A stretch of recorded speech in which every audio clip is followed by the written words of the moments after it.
was the practical one, the dependable one, the one who studied accounting instead of art, who stayed home instead of chasing adventure, who sent money when the farm mortgage was tight and never asked for it back. I had already paid $32,000 over the years for things that were never technically my responsibility, but that day my father cleared his throat like he was presenting quarterly results and said, "We need you to step up for your sister."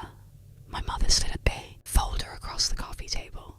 Inside was a breakdown of Ava's wedding expenses. Venue deposit $28,000, catering $19,500, designer gown $14,000, international honeymoon package $21,000, miscellaneous, luxury add-ons, the rest. Total $93,000. You're the only one in this family who can afford it, Mum said calmly. Ava deserves the wedding of her dreams. I stared at the numbers. Why would I pay for this? Silence followed. Then my father leaned forward. Because that's what family does. That phrase again. The invisible leash wrapped in guilt. I asked what Ava was contributing. They exchanged a look. She's starting her life, Mum replied. She shouldn't begin it with debt. I almost laughed.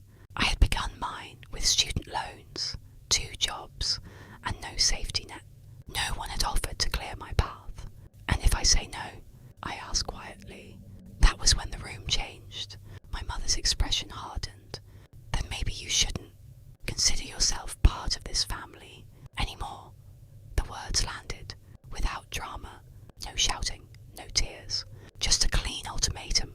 Pay $93,000 or leave the family. I looked at Ava. She didn't look embarrassed. She didn't look guilty. She looked expectant, like she was waiting for me to do what I always did, fold. Something inside me shifted. Not anger, not heartbreak, clarity. For years, I had confused being needed with being loved. This wasn't about a wedding. It was about control, about testing how far my loyalty could be stretched before it snapped. I closed the folder and stood up. "I'll think about it," I said. My father nodded, satisfied. They assumed I meant calculating my savings. They didn't realise I was calculating something else entirely. If they wanted to make love transactional, I was ready to show them exactly what family really costs. I drove home that evening without turning on the radio. Silence felt cleaner than music. My apartment was small but mine, paid for through years of overtime and careful budgeting. I sat at my kitchen table and opened my laptop, not to check my savings but to check history. Every transfer I had ever sent my parents, every temporary loan, every "we'll pay you back next month." The numbers added up quickly. Farm insurance premiums when hail damaged the north field, Ava's credit card when she forgot to pay it and her score dipped, my mother's cosmetic procedure she called medical, my father's new tractor, upgrade that was essential. I had never kept a running total because I never wanted to admit what it would say about me, but now I did the math. $68,000 before the wedding demand. My phone buzzed. "Ava." I let it ring twice before answering. "So," she asked as if I'd had a job interview. "So what?" I replied. "Are you doing this or not?" No gratitude, no embarrassment, just expectation. "Why do you think I should?" I asked. She sighed dramatically. "Because you always help, and because you don't even have kids. It's not like you need it. That did it. Not the entitlement, not the money, the assumption that my life was less valid because it didn't look like hers." "Ava," I said slowly, "if I don't pay, what happens?" She hesitated. "Mum said you'd cut yourself off." "Interesting." "No," I corrected quietly. "Mum said you would cut me off." Silence. Then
to arrange a transfer, to schedule a meeting, if they wanted to treat family like a contract. I was about to read the fine print out loud. The bank meeting lasted 45 minutes and changed the way I saw my childhood home forever. I sat across from my advisor, a patient woman named Elise, who had watched me build my portfolio from scratch over the last decade. When I explained the situation, $93,000 demanded under threat of emotional exile, she didn't gasp or judge. She simply asked, "Do you want to give it?" That question hit harder than any ultimatum. Did I want to? No. Did I feel obligated? Yes. Obligation is a powerful drug. Elise leaned forward. Then let's examine your actual position. I handed her Grandpa's documents. She reviewed them slowly, brows narrowing. You're aware you still hold 22% ownership in the original farm acreage? I nodded. They treat it like it's fully theirs. She gave me a small smile. That doesn't change the paperwork. The acreage had appreciated significantly in the past 10 years. Commercial developers had already approached my father twice. He had refused, saying the land was sentimental. Sentimental, apparently, until it needed to finance Ava's floral arches. Elise pulled up a valuation. My minority share alone was worth more than what they were demanding from me. The irony was almost cinematic. They were asking me to fund a wedding on land I technically co-owned. What are my options? I asked. You could sell your share. You could demand buyout. Or, she paused, you could leverage it.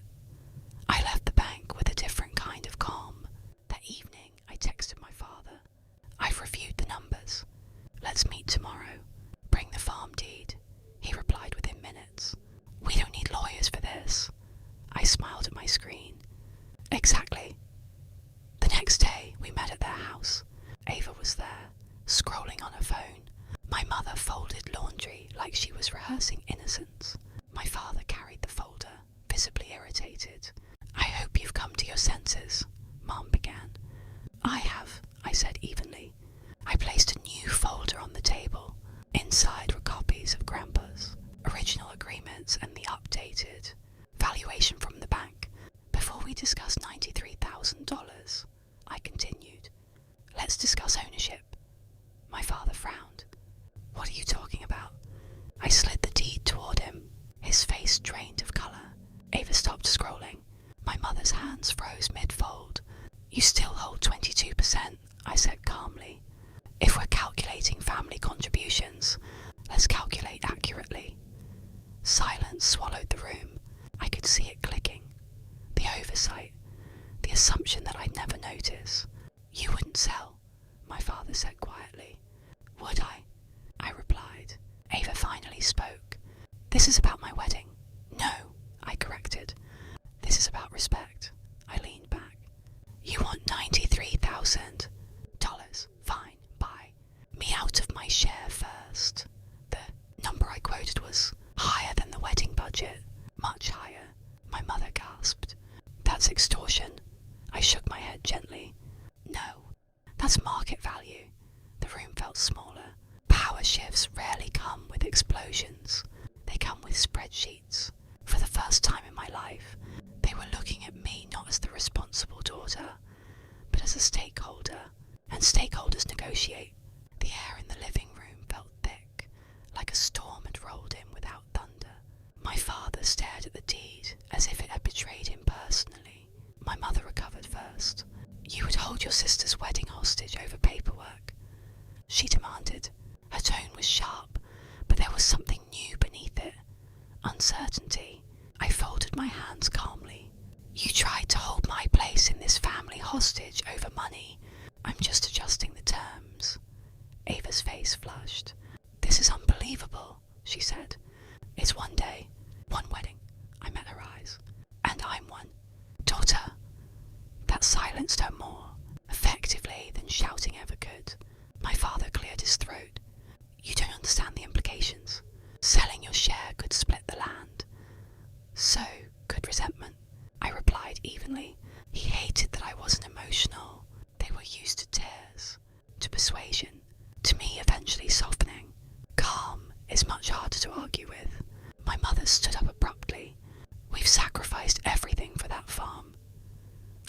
eyes to the bait. So have I said quietly, just in ways you chose not to notice. I slid a second document across the table, the list of every payment I'd made over the years. $68,000. Insurance, debt, renovations. My father's eyes moved slowly down the page. We never forced you, he said defensively. You didn't have to, I answered. You just expected it, Ava scoffed. So what? You're going to ruin my wedding because you want a refund? I looked at her carefully. No, I'm giving you a choice. My voice stayed steady. Either you acknowledge that I am an equal stakeholder in this family and this property, or you buy me out at market value. If you can't afford to buy me out, then you can't afford a luxury wedding. The words hung there, clean, undeniable. My father leaned back slowly, processing. He had built his identity around ownership, around control. Realizing he didn't have full control anymore unsettled him more than any argument. You've changed, he muttered. I almost smiled. No, I've just stopped carrying everyone. That was the real shift. For years I had carried the mortgage, the emergencies, the emotional labour. They thought my strength was permanent. They thought I would always cushion their choices. But strength without boundaries becomes self-destruction, and I was done volunteering. My mother softened her tone. We can figure something out, she said cautiously. It was the first time she'd spoken without an ultimatum. We can restructure, maybe a smaller ceremony. Ava's head snapped toward her. Smaller? The golden child had never been asked to compromise. Now she was hearing the word for the first time. My father rubbed his temples. Give us a week, he said finally. We need to think. I nodded. Take two. I stood up, gathering my folder. But understand something, I added before leaving. I'm not threatening you. I'm protecting myself. When I stepped outside into the late afternoon sun, my heart was pounding, not from fear, but from release. For the first time, I wasn't negotiating from guilt. I was negotiating from value. And value doesn't beg. It calculates. The 2 weeks passed without a single call from Ava. My mother sent short, measured texts about family unity, and my father remained silent. Silence from him meant calculation. He wasn't ignoring me. He was running numbers. Meanwhile, I lived my life. I went to work. I met Ryan for dinner. I stopped checking my bank app every hour. For the first time in years, my financial stability felt like protection instead of obligation. On the 14th day, my father asked me to meet at the farm. Not the house, the land. That told me everything. We stood near the northern fence line where Grandpa used to walk with me as a kid, pointing out where the property ended and the neighbouring land began. Ownership matters, he would say. Know your boundaries. I think he'd be amused by this moment.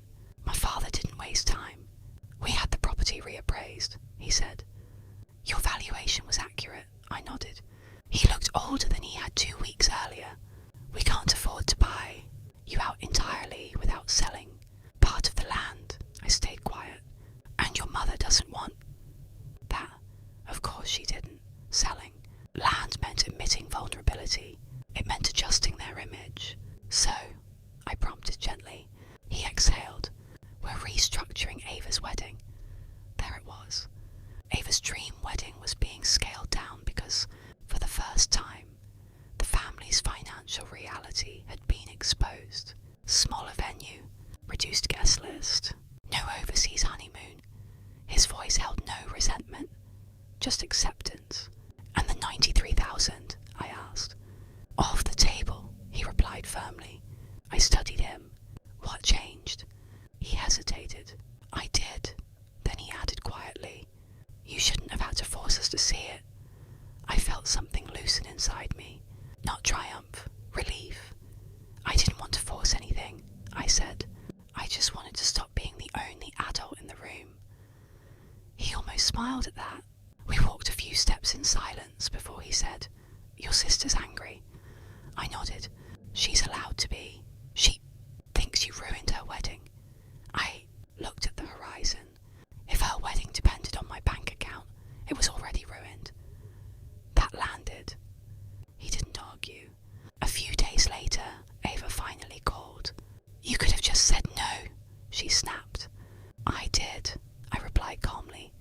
You just didn't hear it. She was quiet for a moment. I didn't think you'd actually push back. There it was again. The assumption that I would bend.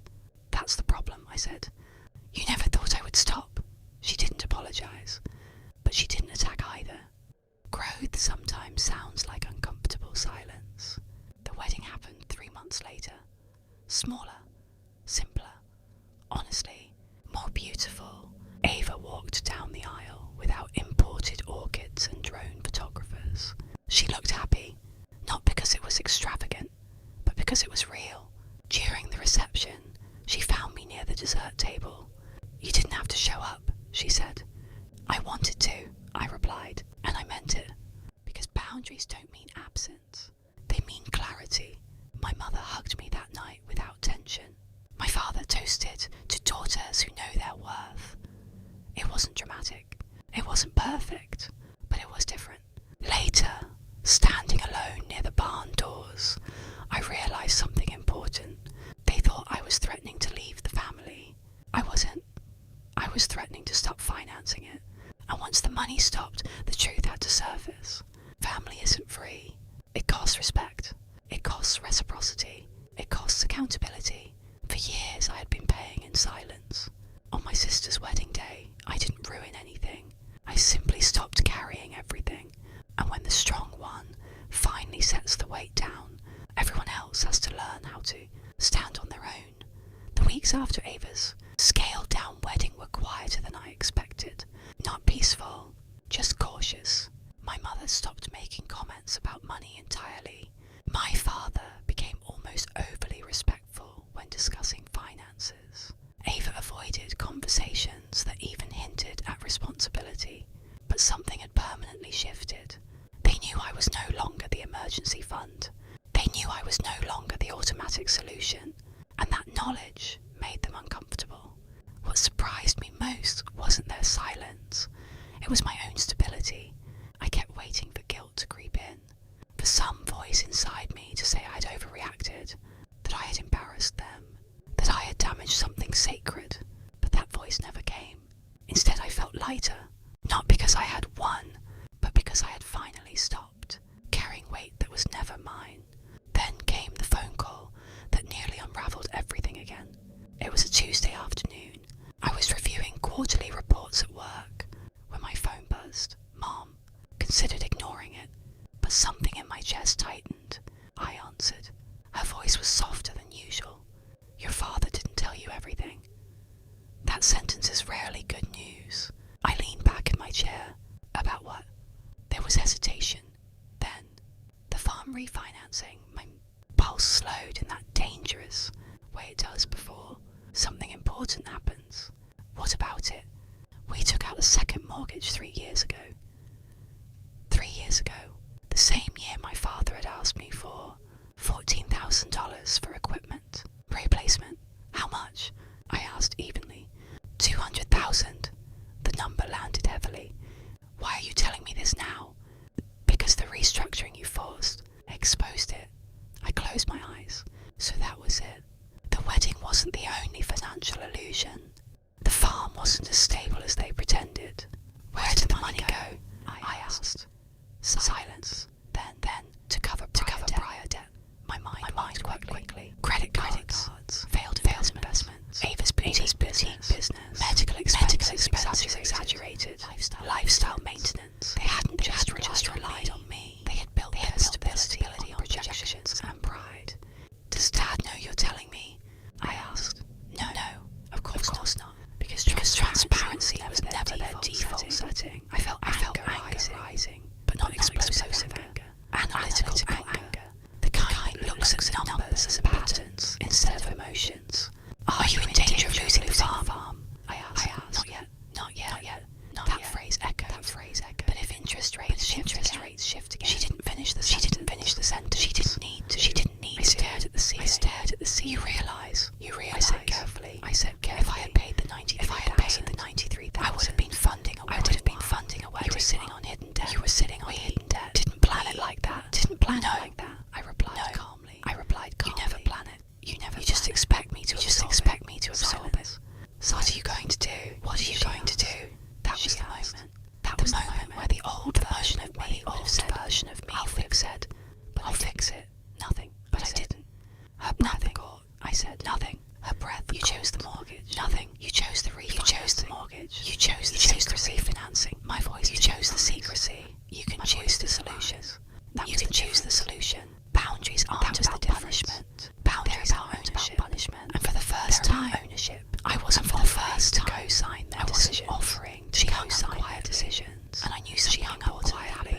She showed including my Ava discovers 2 nights later, mortgage, and how this turns into the real confrontation. Like she had driven the next confrontation.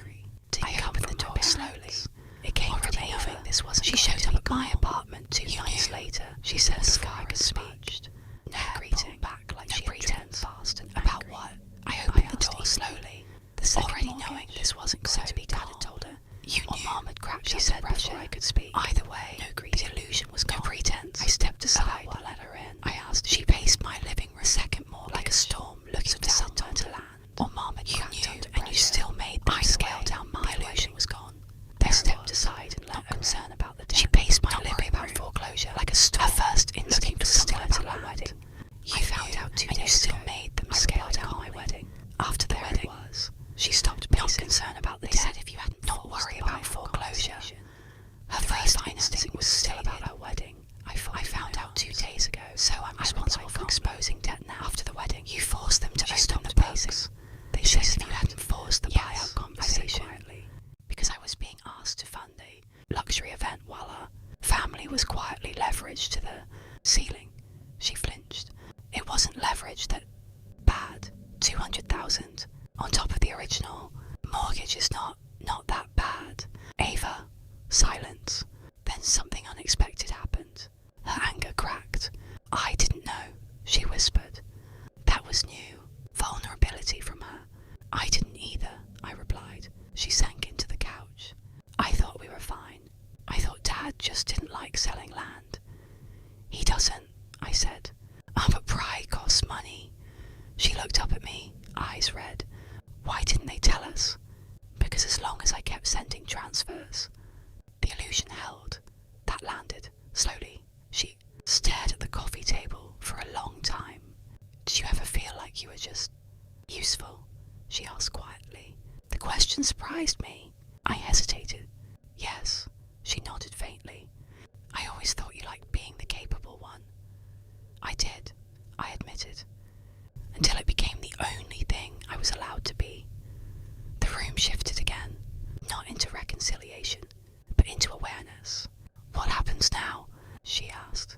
Now, I said carefully, they have to restructure their debt without assuming I'll bail them out.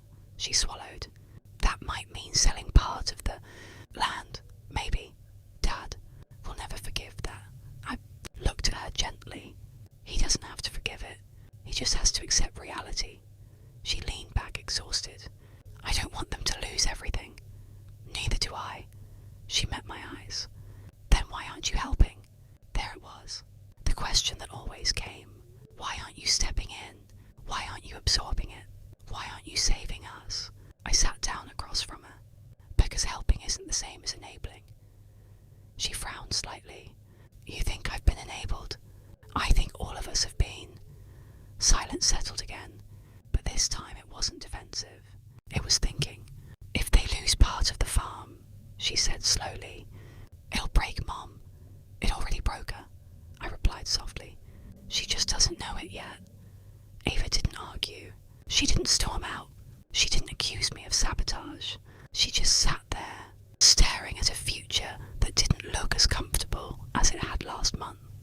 You're not the villain here, I added quietly. But you're not the victim either, she nodded faintly, and for the first time in years, I saw my sister not as the golden child, but as another person raised. Inside the same illusion, Ava didn't leave immediately. She stayed sitting on my couch, long after the anger had drained from her voice. That alone told me something had shifted. She wasn't here to fight anymore. She was here because something inside her finally felt unstable. If they sell part of the land, she said slowly, Brandon's family will know. There it was. Again, image, reputation, perception. They'll think we're struggling, she added. I held her gaze. You were struggling. She flinched at the bluntness, but she didn't argue. You know what scares me? She asked after a moment. What? That you were always the safety net. I didn't respond immediately. She continued, and I didn't even realize it. The honesty surprised me. Ava had always operated inside comfort without questioning its source. Now the comfort had cracks. It wasn't your responsibility to realize it, I said. It was theirs. She nodded, but guilt flickered across her face. I should have noticed. I leaned back in my chair. Noticing doesn't fix it. She looked at me carefully. You're really not going to step in? There it was again. The hope that I would soften, that I would return to my role. No, I said calmly. I'm not. Her shoulders dropped. Not in anger, in acceptance. Then they'll have to sell. Maybe. And if they do, then they'll finally live within their means. The sentence felt almost radical, saying it aloud. Living within means. My family had lived above theirs for years, padded by my silent transfers and unspoken bailouts. Pride is expensive. Image is expensive. Appearances cost more than interest rates. Dad's going to be furious, she muttered. He already was, I said gently. He's just redirecting it now. Ava stood up slowly. I don't want to be the reason everything collapses. I stood with her. You're not. She paused at the door. You don't hate me, do you? That question cut deeper than anything she'd said all evening. I shook my head. No, I just stopped protecting everyone at my own expense. She nodded once. I guess I have to grow up now. I gave a faint smile. We all do. When she left, the apartment felt quiet, but not heavy. For years, silence had meant rejection. Now it meant peace. The next call came from my father, 2 days later. His tone was clipped, controlled. We're meeting with the bank. Tomorrow. Okay. They're suggesting partial land liquidation. That makes sense. He paused. You sound calm. I am. Another pause. You really won't reconsider? No. His breathing grew uneven. You're watching us unravel. No, I said quietly. I'm watching you stabilize. He didn't understand that yet. To him, selling land meant loss. To me, it meant truth. Truth removes illusion. Illusion costs more long-term than honesty ever will. If we lose 10 acres, he said, your grandfather will roll in his grave. I swallowed slowly. Grandpa valued responsibility more than acreage. That stopped him, because we both knew it was true. He hung up shortly after without another argument, and for the first time, I didn't feel like I had just survived a battle. I felt like I had stepped out of one. The strong one hadn't exploded. She had simply stepped aside, and suddenly everyone else had to carry their own weight. The bank meeting ended exactly how I expected it to. 10 acres were listed for sale within the week. Not the main stretch near the old oak tree where Grandpa used to sit, but the far northern strip that bordered the highway. Developers had wanted that land for years. My father had always refused on principle. Now principle was being measured against debt. When the listing went live, it felt like a public confession, not to neighbours, not to strangers, to themselves. My mother didn't call. She didn't text. But word travelled quickly in a small town. Within days, distant relatives began reaching out with carefully disguised curiosity. We heard about the land. Everything okay? Such a shame to let that piece go. No one said the quiet part out loud. They must be struggling. I waited for resentment to rise in me. It didn't. Instead, I felt something unexpected. Relief. The illusion was cracking in broad daylight, and cracks let air in. A week later, my father asked to meet again.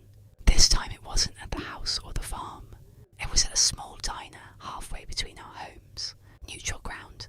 When I arrived, he was already seated, staring at a cup of untouched coffee. He looked older than he had a month ago, not physically, emotionally. They've already received 2 offers, he said without greeting. Above asking, I nodded. That's good. He studied my face like he was searching for guilt. You don't feel bad? I considered the question carefully. I feel honest. He exhaled slowly. Your mother hasn't slept properly since the listing, because of the land? I asked. He shook his head. Because she realises how close we were to losing everything. That landed. Not because it was dramatic, because it was real. She said something last night. He added quietly. She said we relied on you like a crutch. I didn't speak. He continued.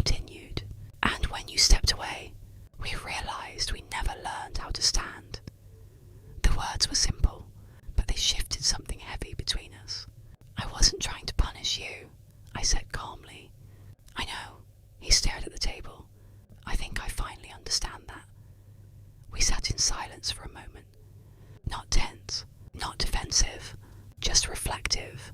Ava offered to contribute part of her savings toward the debt, he said. I raised an eyebrow slightly. That's new. Yes. His lips pressed into a thin line. She said she doesn't want you, carrying the reputation of being the only responsible one. I almost smiled. Growth isn't loud. It's subtle, often uncomfortable. That's a good step, I said. He nodded slowly. It shouldn't have taken this. No, I agreed. It shouldn't have. He finally looked at me directly. You didn't abandon us. No, I replied. I just stopped rescuing you. The difference mattered. A few weeks later, the land sale closed. Debt was reduced. Mortgage pressure eased. The farm didn't collapse. It adjusted. And so did we. For the first time in years, I wasn't receiving quiet transfer requests or urgent financial texts. The silence felt earned, not forced. When I visited the farm, after the sale, the sky looked exactly the same. The oak tree still stood. The wind still moved through the grass. 10 acres were gone, but the world hadn't ended. My father stood beside me and said something I'll never forget.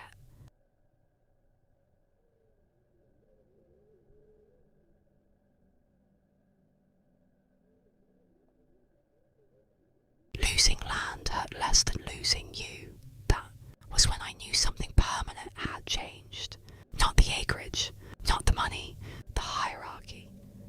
After the sale closed and the debt pressure eased, the tension that had lived under every family conversation began to dissolve. It wasn't dramatic forgiveness.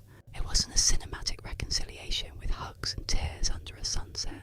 It was quieter than that. It was accountability without excuses. My mother called me one evening while I was cooking dinner. Her voice sounded different. Not defensive, not sharp, just tired. I've been thinking, she said. I didn't interrupt. We raised you to be strong, she continued, but we confused strength with obligation. That sentence alone would have been impossible 6 months earlier. You were dependable, she said. So we leaned on you, and we kept leaning. I stirred the pan slowly, listening. We thought because you handled it well. It didn't cost you. That was the heart of it. Strength to disguise sacrifice. It cost me, I replied gently. Silence followed, not hostile, just absorbing. I know that now, she said. The apology wasn't dramatic, but it was real. I don't want you to feel like you have to carry us, she added. That was new language. I felt something inside my chest unclench. I won't, I said calmly, not as a threat, as a boundary. A week later, Ava invited me for coffee. No tension, no accusation, just 2 sisters, sitting across from each other, without a financial ledger between them.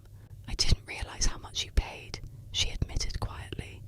I didn't realise how much I let you. That level of self-awareness surprised me. We were all operating inside a story, I said. You were the golden one. I was the reliable one. She nodded slowly, and it kept us both stuck. That was the truth. Favoritism hurts the overlooked child, but it also distorts the favoured one. Neither of us had been allowed to exist fully. After the land sale, something practical happened that felt symbolic. My father created a shared financial transparency plan for the farm. Monthly updates, open books, no more hidden refinancing, no more quiet borrowing. He didn't have to include me, but he did. Not because I demanded control, because he understood trust had to be rebuilt with clarity. Months passed. Ava's marriage stabilized. My relationship strengthened. My parents stopped making decisions based on image and started making them based on sustainability. The farm survived, not because I funded it, because they finally took ownership of it. And here's the part that surprised me most. I didn't feel powerful. I felt peaceful. There was no dramatic revenge moment, no shouting match, no final "I told you so." The most powerful shift wasn't explosive. It was structural. I stopped being the family's safety net, and they learned how to walk without one. The strong one didn't collapse. She stepped back, and when she did, everyone else had to grow up. Family isn't free. It costs. costs respect, it costs honesty, it costs shared responsibility, and sometimes the most loving thing you can do isn't to carry everyone, it's to put the weight down. The following spring brought a quiet kind of healing that no one in my family had ever practiced before. There were no grand declarations or tearful family meetings under one roof. Instead, change arrived in small, consistent actions. My father started sending me the farm's monthly financial report every first Monday. Without being asked, my mother began calling to ask how I was doing before she asked for anything. Ava started paying her own credit card, bills, and even transferred $2,000 back to me. The first time in her life she had ever returned money. It wasn't perfect. Old habits still tried to surface. My mother would occasionally slip into old patterns of guilt tripping when the farm needed sudden repairs. Ava would sometimes complain that her wedding had been ruined by reality, but each time those old instincts appeared, someone, usually my father now, would gently remind the room that we were no longer operating under the old rules. I had stopped being the family's emergency fund, and surprisingly, the sky had not fallen. The farm was smaller but stable. The debt was manageable. Most importantly, respect had begun flowing both ways. One warm evening in late May, my father asked me to walk with him through the remaining fields. The sold portion was now a new housing development, but the core land still belonged to us. We walked slowly past the old oak tree where Grandpa used to sit. I was angry for a long time, he admitted. Not at you, at myself. I stayed quiet, letting him speak. I thought being a good father meant providing. I didn't realise it also meant protecting my children from my own pride. That sentence carried years of weight. You were carrying us for so long that when you stopped, it felt like punishment, he continued. But it wasn't. It was medicine. We stopped near the fence line. The sun was setting, painting the fields in soft gold. I'm sorry, he said, not as an excuse, not followed by justification. Just those two words, simple and heavy. I felt my throat tighten.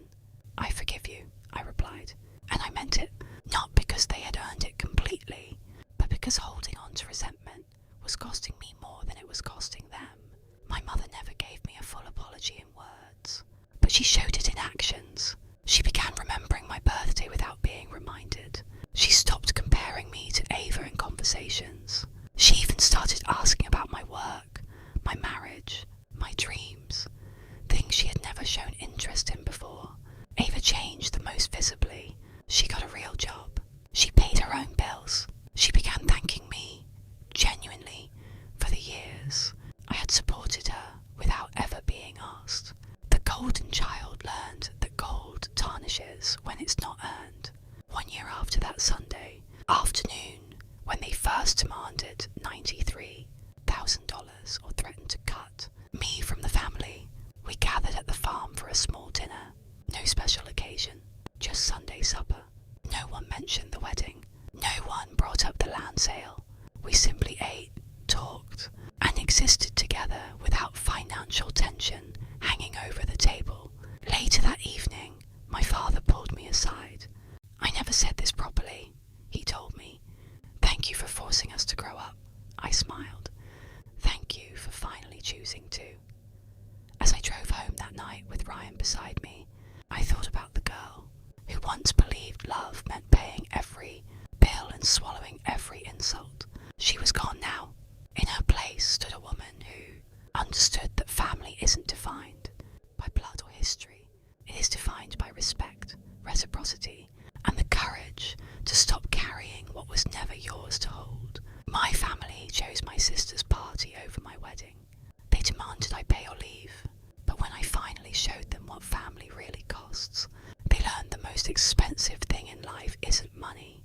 It's losing someone who truly loved them.